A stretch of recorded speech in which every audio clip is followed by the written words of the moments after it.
We are the chosen few. I can't remember it. I have no problem gassing uncivilized tribes. Now, I bet you won't hear that line in the new Hollywood portrayal of Winston Churchill.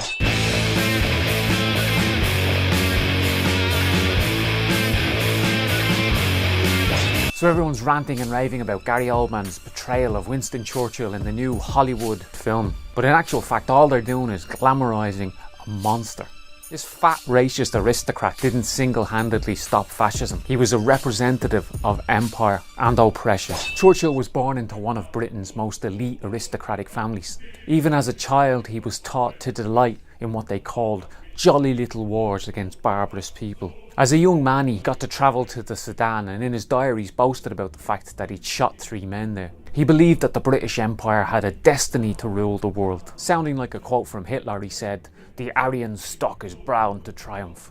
But he didn't just have contempt for non-British people, he also had contempt for the British working class. In 1911, he ordered troops in to deal with a transport strike in Liverpool, and in 1919, as a Secretary of Air and War, he sent tanks up to Glasgow to deal with a working class strike. When the working class revolution broke out in Russia, he ordered the British forces to drop 20,000 so-called M devices, chemical weapons, because he was so inclined to stop the spread of the revolution. A description of one of these attacks in August 1919 shows how brutal the use of chemical weapons was. As Bolshevik soldiers left one village, they all collapsed, began to cough up blood and then died. Also, Churchill had no problem with fascism. He wrote to Mussolini that he was doing a great service to the world with his fascist dictatorship. As colonial secretary, it was Churchill who sent the brutal Black and Tans into Ireland. The Black and Tans burnt down Cork, hung public officials. They raped and pillaged their way across Ireland. Consequences of the War of Independence and the partition of the country led to what Connolly predicted would be a carnival of reaction, the legacy of which is still with us today. But Churchill didn't just hate the working class, the Irish, and the subjects and the oppressed of the British Empire. He also hated women. He was a staunch opponent of the suffragettes.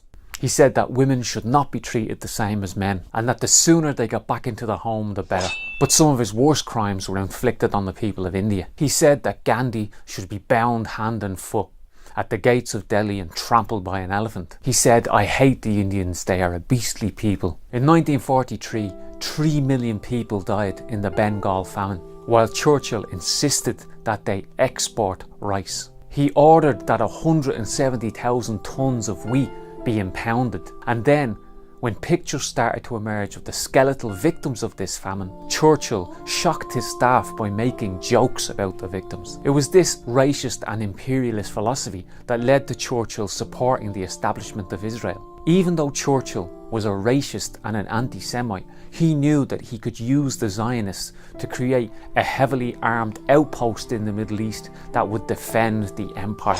He also left many scars on the people of Kenya. 150,000 people were interned and tortured in concentration camps. But I suppose it's when we come to World War II that his reputation and myth loom large. I mean, the British ruling class, including Churchill, were reluctant to fight Hitler. They thought it would be a threat to their empire to get dragged into the war. It was only when they knew there was a serious threat to their wealth and to their empire that they moved. Churchill argued that a revolution was coming and that they couldn't trust their own working class. At the start of the war, he argued for martial law to crush the trade unions and the working class. Instead of being the man at the moment and arguing for the D-Day landings, he preferred to argue for a strategy that focused British forces on the Mediterranean, because he wanted to protect the Suez Canal and their interests in the oil-rich Middle East. He spent most of the war drunk in a bunker. After the war ended, the British Empire rearmed the fascists in Greece. When the war ended, the British working class, understanding exactly what Churchill was, voted him out of power. At a rally in Walthamstow Stadium, 20,000 people jeered Churchill.